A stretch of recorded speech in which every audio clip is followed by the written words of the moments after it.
This episode of I Work For Him is sponsored by SaferNet, Patriot Mobile, and the U.S. Christian Chamber 2026 Expo, found online at swc2026.com, code I Work For Him. You've tuned into I Work For Him, the voice of collaboration for the faith and work movement. We are your hosts, Jim and Martha Brangenberg, and our mission is to inspire every workplace believer to recognize their workplace as their ministry place, where they work with God every day. What can that look like in your workplace? Well, let's find out right now. You know, your faith is under attack. Everywhere you go, the biblical ideals you hold firm to are ridiculed as out of date and old-fashioned and definitely not inclusive. In the past 20 years, the government of the United States has ruled against you. State laws have been passed that prohibit the free exercise of faith on sidewalks. You've been told you must comply or you will be destroyed, deplatformed, silenced, or canceled. So where do you turn when the government you elected turns against you? For decades, the National Center for Life and Liberty has been defending churches and Christian ministries caught off guard by lawsuits, government overreach, and unexpected legal issues.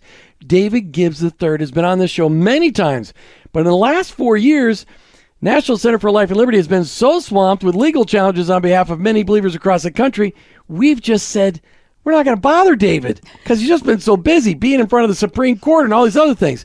We have missed David's incredible wisdom and pointed humor. So David is back with us today to share how God's been working and what you should be looking for and preparing against. David Gibbs, welcome back to I Work For Him. I am delighted to be with you, Jim. And before we went on the air, we were talking about you're a pen and paper guy. So, you know, back when payphones and dinosaurs roamed the earth. And so, yeah, you're going to do it the traditional way.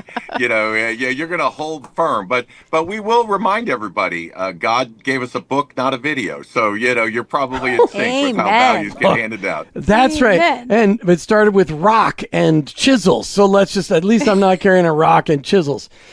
We don't know that. We hear pen and paper, but we don't know. I just showed it on YouTube. On YouTube, you can see the pen and the paper right in front of me. David, the last time you were on the show was August of 2021. How would you describe these last 4 years in light of the calling on your life? Busy and incredible in terms of what all has happened. I mean, you think about the last 4 years, we have gone through massive changes in the world. I mean, we use a word like COVID and people go, oh yeah, I remember that. That was, you know, a little while ago. And the reaction of our culture and our government and what that did to the legal system, kind of wildly, you know, courts backlogged. So today, as we look at like disappointments, I mean, trying to get your case to court, trying to get judges, everybody was working at home and criminals go to the top of the pile. So if you're not charged with a crime, getting your case in court can be difficult. Lawyers all went home for a while and a lot of them figured out they want to get paid more and work less. And so all of a sudden in the church world, where churches don't have necessarily unlimited resources like a big corporation and don't have the ability. And so we have been unbelievably busy. Now, on a positive side, there's afternoons where I sit like I am here with you and I'm in court in 3, 4, 5 different states and never leave my office. So, you know, the Zoom world has really changed, you know, how the legal system works and the process. And so I think as people look at that, you know, they think of a justice system. But the reality is try to get your case to court is expensive and time consuming. And then what is also tragic is you can go from judge to judge. You wake up one day and, you know, what rights you may have, this judge says yes. And then you go to another court or another even judge in the same area and they say no. And I don't think people understand just how our system is so dependent on the men and women that have the ultimate voice of authority and how that's done. Wow. You know, it's amazing when you think back to, you know, I think of when you said thinking back to COVID and like all the things that had changed, you know, we got to the point where we didn't even say that word. We would say, well, in this time that we're in, like we all know what that means, right? This unfamiliar and uncertain time that we've all experienced and what has happened in it. I am a cup full person. But I want to start with, what are some of the low lights? When you sit around the dinner table, you always hear families say, give me your highlights of the day and lowlights of the day. When you look at the last 4 years, you kind By of... the way, that's a pretty heavy dinner table. That is it. Well, okay. What are we going to eat? What are we doing afterwards? And what's on tonight? You're talking a pretty serious table, but go ahead. Yes. So we have some friends that are very intentional as parents, and that's something that we learn from them is like, give us your highlight of the day, give us your low light of the day, because then you learn a lot about the people around the table. So in this table we're sitting around, David, what do you think of as some of the low lights of the last 4 years in respect to the justice system, I guess?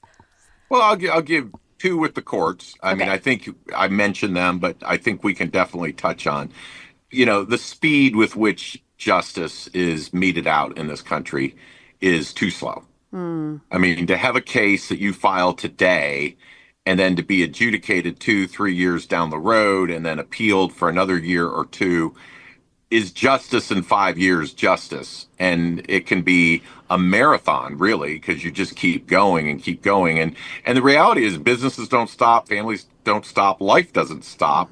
But litigation just kind of moves at its own pace. So I think you have to look at that. The inconsistency is troubling. The judges not being anchored to absolute truth. I think we had a legal system that was more based on common law, and this is what the law is, this is what the legislature did. And we see this in big federal cases, we see even at the Supreme Court, but, law is now what a given judge thinks on a given day. So that's a little scary for people and businesses try to base their life on what judge do we get, whether this is going to go one way or the other. I think culturally, you've got to look at a couple big shifts. One is in the area of life. I think we're watching over the last 4 years a lot of trend towards what I call the quality of life lie. And let me just tell you what that is. If you don't have sufficient quality of life, your life isn't worth living. I was the attorney for Terry Schiavo's family. You remember that back in Tampa Bay now, 20 plus years ago. And back then, it was traumatic that we would take the life of a disabled woman that was alive. Now we're talking about, Canada has right to die. The West Coast has right to die. Now all of a sudden people want to go to their doctor and end their life because they're depressed or miserable. And you start looking at a culture that says, is life a gift from God or is life just what we think it is, and we can end it at any point? And then I also think you've got to look at maybe a cultural shift towards the church or towards ministry. There used to be, you say the word Bible, you say the word minister, you say the word pastor, you say the word church. There was a cultural respect. Like, they didn't always agree. We knew there was disagreements, but there was a respect. Now, all of a sudden, we've moved past indifference. And I would say over these last 4 years, there's a cultural mistrust. I think in some instances, a cultural hostility. There's some marginalization. It used to be, boy, isn't it wonderful the church is trying to reach a community. Now it's, are they abusing children? And so I think societally we've watched where the perspective towards charitable work and towards even teachers and educators and others that are involved in nonprofit type work are now deemed as more suspect. And so it is a little unfortunate. And again, there's other areas you can look at that. I mean, law enforcement. It used to be, I grew up and was told, obey the police. He's your friend. Now it's like, the policeman might beat you up and take you somewhere because you're the wrong race or because you upset them. And again, I'm using simplification, but the cultural trust for law enforcement, the cultural belief in church and ministry, the cultural looking up to teachers and others that are investing in the next generation. Now we've kind of moved into a highly judgmental, mistrusting culture, and it just makes it that much more difficult. So over the last 4 to 5 years, I'd say those are probably some points where I go, wow, a lot has happened. Times have changed in this country.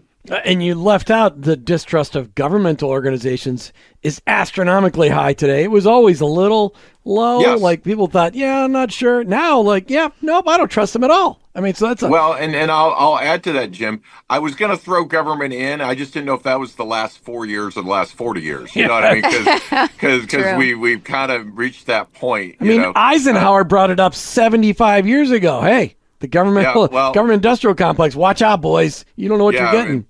Ronald Reagan's quote, I'll be close. Some of the scariest words in the government language is, I'm from the government and I'm here to help. You know what I mean? It's like, oh, that's never a good thing. So you have to look at it. It's been a problem for a while.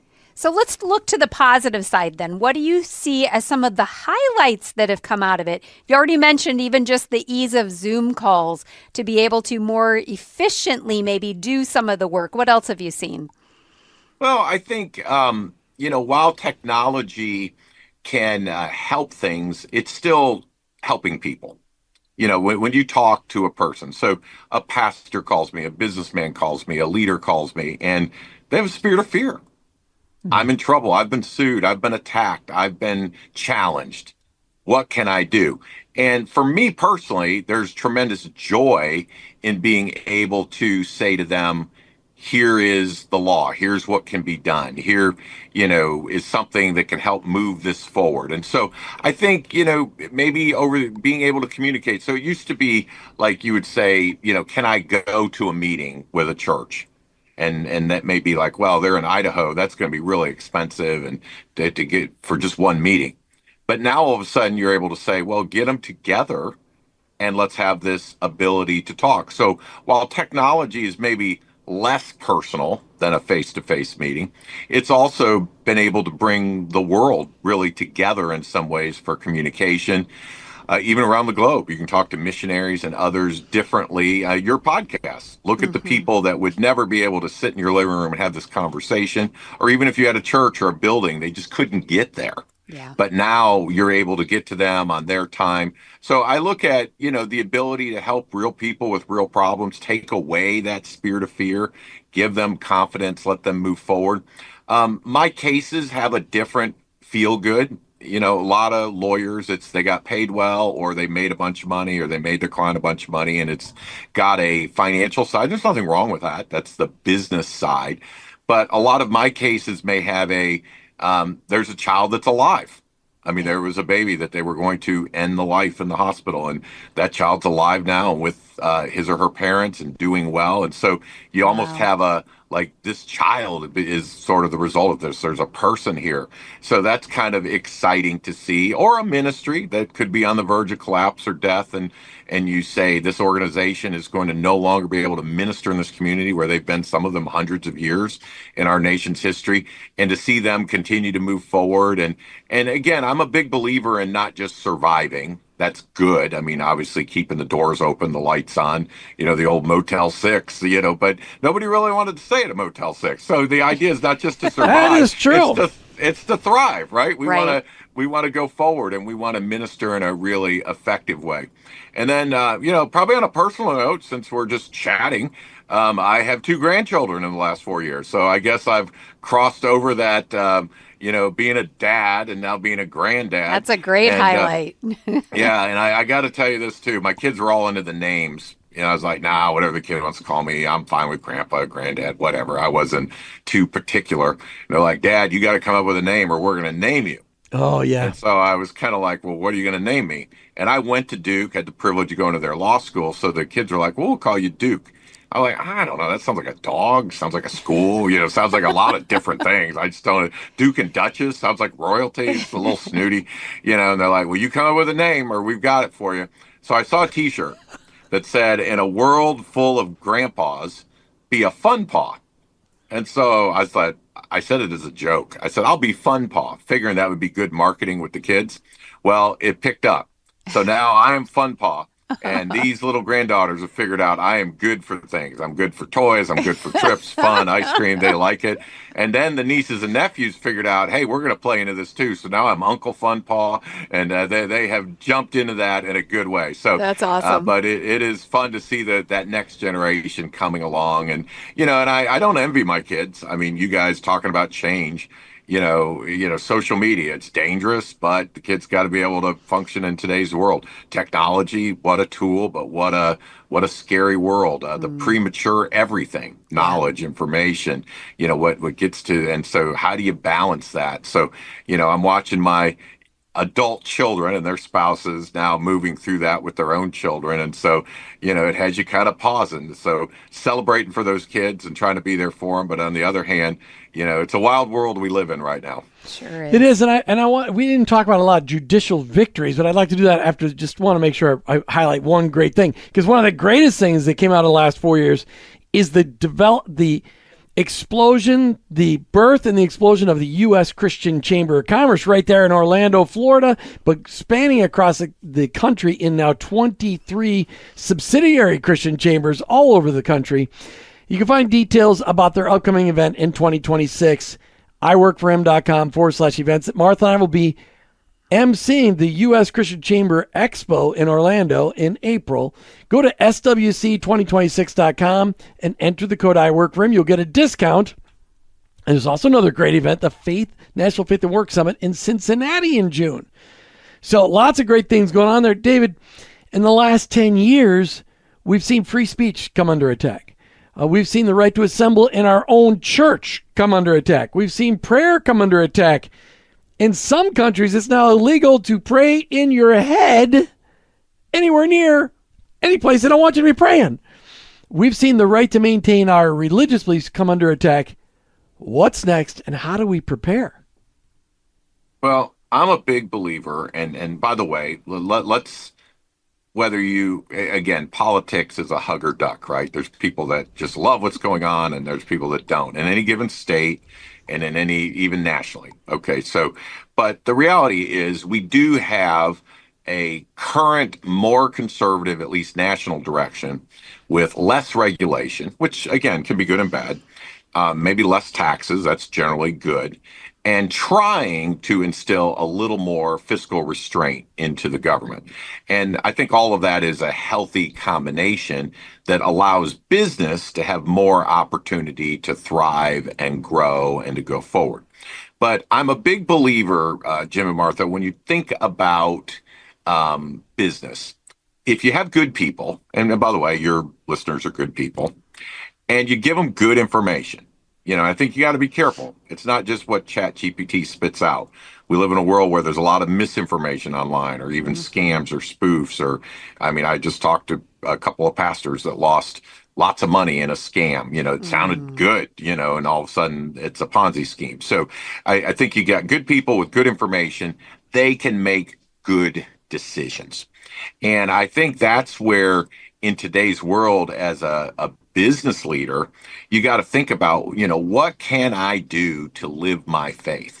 And maybe a word of encouragement is they can do more than they realize. They have free speech. They have freedom of religion. They have the opportunity. Now, again, back to hug or duck, right? You become the strong Christian business of any sort. There will be people that don't like you. Okay. So, I talked to a church in California today. They, scheduled a trip to Israel for next year that they were going to work to put together. Well, this weekend, there are people protesting out front of their church over what's going on in Gaza, and they've got bullhorns and they're yelling as people are coming to their cars. So, anything you do, scheduling a trip to the Holy Land at a church now opens you up to potential protests and culture. So you have to decide, am I willing to face the noise? Now, there'll be people that appreciate it, and they'll show up, and you may get more business, more customers, more trust. But you're also going to have some folks that say, I will never deal with you. And I was talking with some lawyers today, the collegiality in the legal world is not what it used to be. Lawyers now, if it's to their competitive advantage, will go file a bar complaint against another lawyer just to try to see if it'll help them in the litigation. And it's just an acrimonious and intense way of doing things. And so I encourage the Christian business leaders, make sure you get good information, make sure you're moving forward, but then be willing to stand up for your faith. Let your position be known.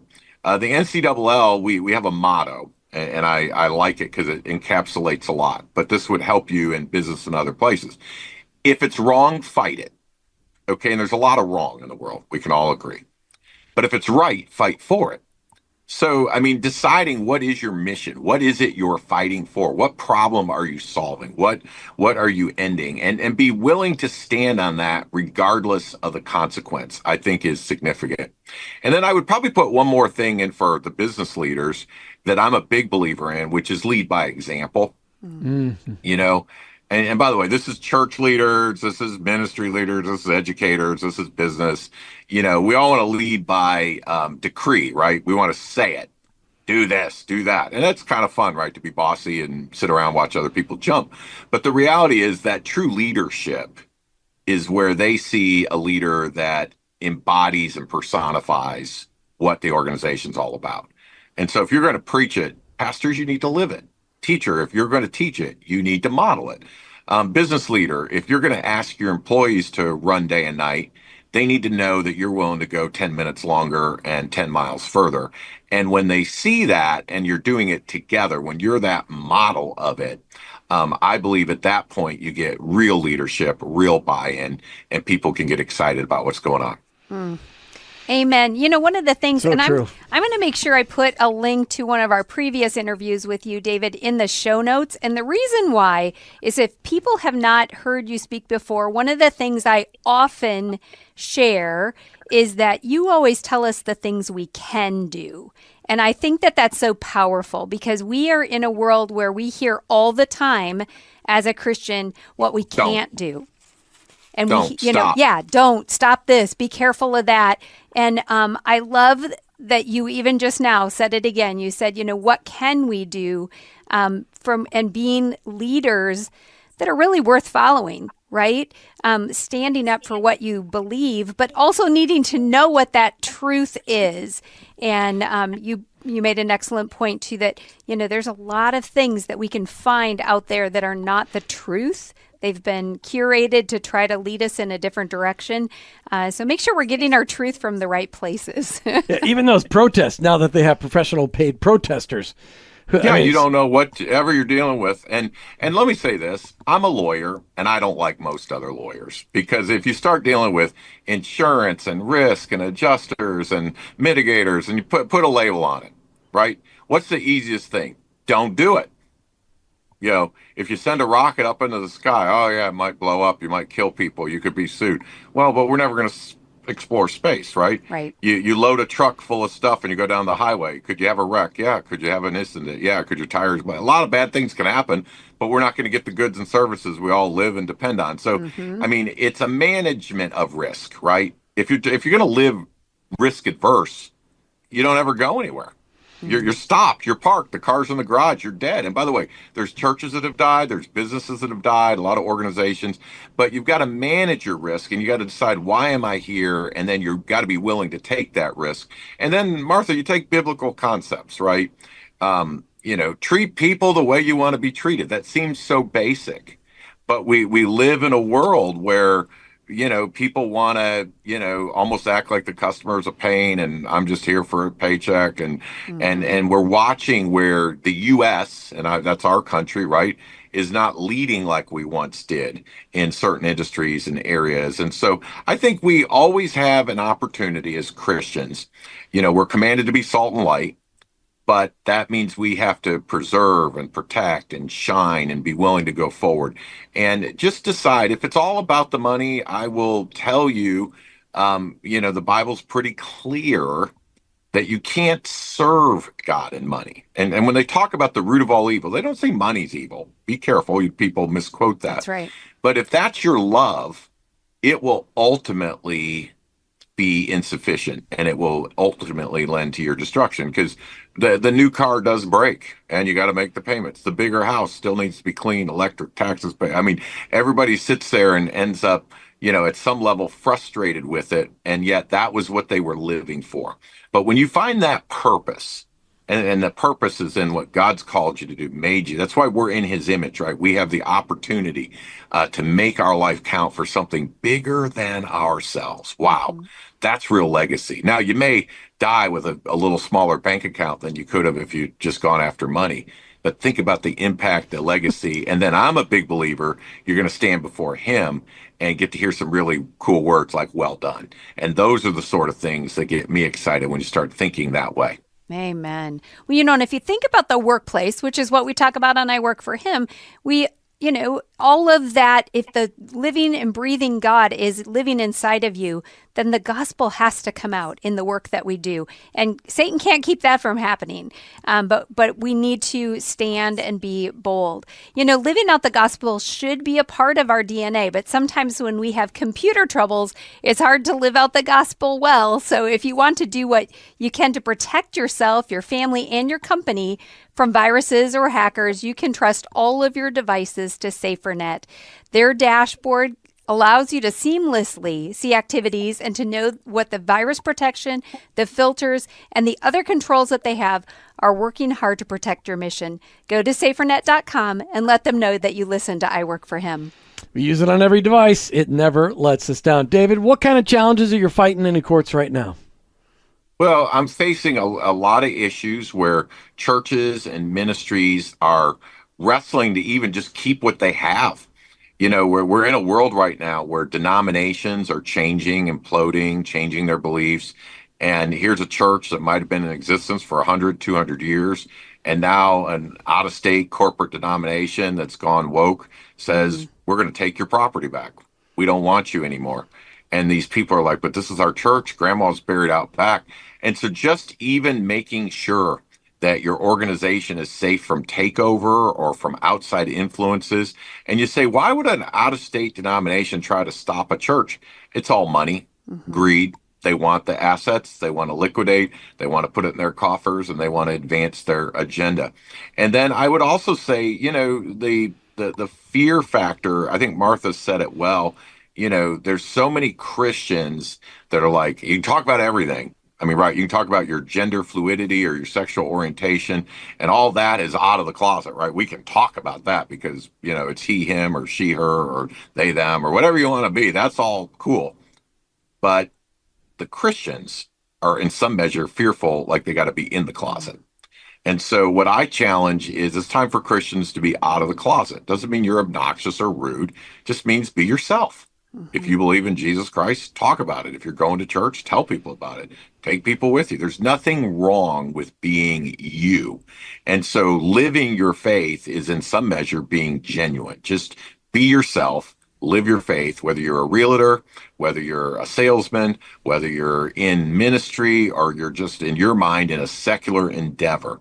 Be yourself and let Jesus Christ shine through you. Think about this. Jesus could have shot us all to heaven, right? Could have just said, you know what, David, Jim, Martha, you won't do anything bad if once you're saved, I'll just get you out of there. But he didn't do that. Right. Why not? Well, you say I work for him, but I'll take your motto and say we all live for him, right? Some people work for him because they take their life and they actually put it in their workplace. So I love what you guys do. But the reality is we all are here for him if you're a believer in Jesus Christ. So thinking about making your life radiate for him is something that is exciting and encouraging. And I'd encourage everybody to think, am I really serving my purpose as to why he left me here? So that's another brand option he's offering is radiate for him. Hey, that's awesome. We're taking I work for him every which way. I mean, yeah, you've already branded that masterfully in a good way for Jesus' glory. Yeah. But let's just take every facet. By the way, I parent for him. Yeah. I recreate for him. I mean, I do whatever. I hang out with friends for him. I mean, what is your everything you do should really be focused around the for him part. Yep. No, we so agree. As you look at the next decade ahead of you, what do you see? What do you hear God saying, David? Let me just give you a little hint of what's ahead. Well, I would say this. Every leader, as you start moving along, has to start asking, and some don't do this, and I help them too, but you got to start thinking about, am I bringing along the next generation? Do I have 20 and 30 and 40-year-old attorneys that I'm training, discipling, mentoring, hiring, working into? So otherwise, an organization as noble as it could be will either die with you, which is, some narcissistic founders want that, right? It's all about them. But the Right. reality is, if you're really trying to leave something behind, you want it to continue on. But then the other dynamic with all of that is if you don't do that, then you don't have people trained, and organizations can take left and right turns. They can be quacky cults, or they can be left-leaning liberal, and people say, well, I don't even recognize this anymore. I mean, Harvard University was designed to train Baptist ministers, and look where it is today. Yeah. And so somebody says, how did an organization change like that? Well, there's a natural tendency to move away from core biblical values, and so that's part of our sin nature. So I think as a leader, you have to think about, am I finding my successor? Not that I plan to stop. I'm healthy, young, want to keep going. But my point is, you got to start looking at, are there people behind me? It's the old farm team concept. Am I bringing people behind? And then culturally, I think we have to expect what I will call bounce back. And what I mean by that is we are going to see where the younger generation is watching right now, the older generation a little bit, kind of pushing maybe just a little more conservatism into the culture.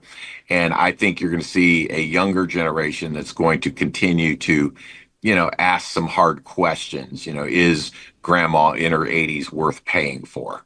And people go, whoa, that's a hard question. Or does the right to die turn into the duty to die? Or do Social Security benefits get tied to mandatory death ages?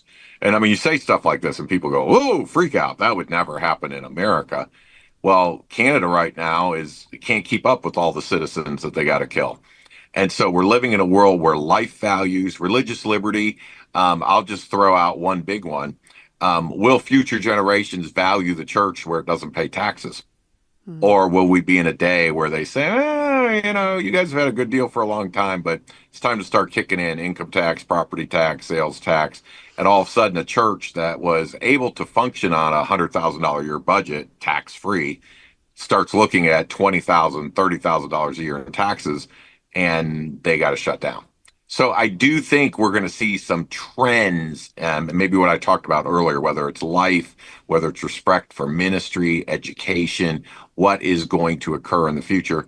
But I am passionate to be that salt and light. And as long as God gives me breath, energy, opportunity, I plan to stay marching forward and keep doing what I'm doing. And at least show up when I work for him every 4 years. I kept going to my mailbox because I knew you wouldn't send an email because you're like a dinosaur. So I'm going to go to the mailbox. I'll text you next time. Oh, my. Send him a letter. And I kept looking for a letter from Florida, Missouri, or wherever you guys land at any given moment. I know you're jet setting around the world doing big things in Orlando and Cincinnati and everywhere else. But I kept looking. I was like, no, not today. I was like, well, I wonder if Jim just forgot me, because I knew Martha wouldn't. But then ultimately she emailed. So it was really your lovely wife that saved this phenomenal relationship. And again, I'm teasing. I hold both of you in huge esteem, but I'm always honored to be on your program. So you say the next 10 years, I hope I get on at least once or twice more. There you go. We'll have a date 4 years from now. Okay, that's great. Yeah, at least 4 years. Yeah, that's right. Every 4. It's kind of like presidential elections.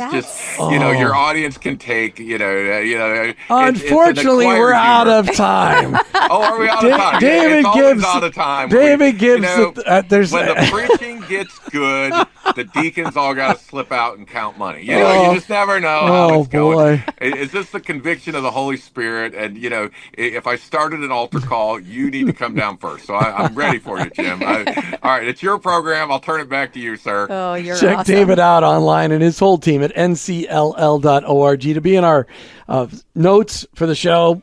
And I recommend, if you need help, NCLL will be the one to help you, or they'll send you the direction of where you need to get help. David Gibbs III, thanks for being back with us today. Honored to be with you. You've been listening to I Work for Him with your host, Jim and Martha Brangenberg. We're Christ followers. Our workplace, it's our mission field, but ultimately, I work for Him. This episode of I Work for Him is sponsored by SaferNet.com, PatriotMobile.com/I Work for Him, and the U.S. Christian Chamber 2026 Expo, Found online at swc2026.com, code I Work For Him. Thanks for listening to the I Work For Him podcast with your hosts, Jim and Martha Brangenberg.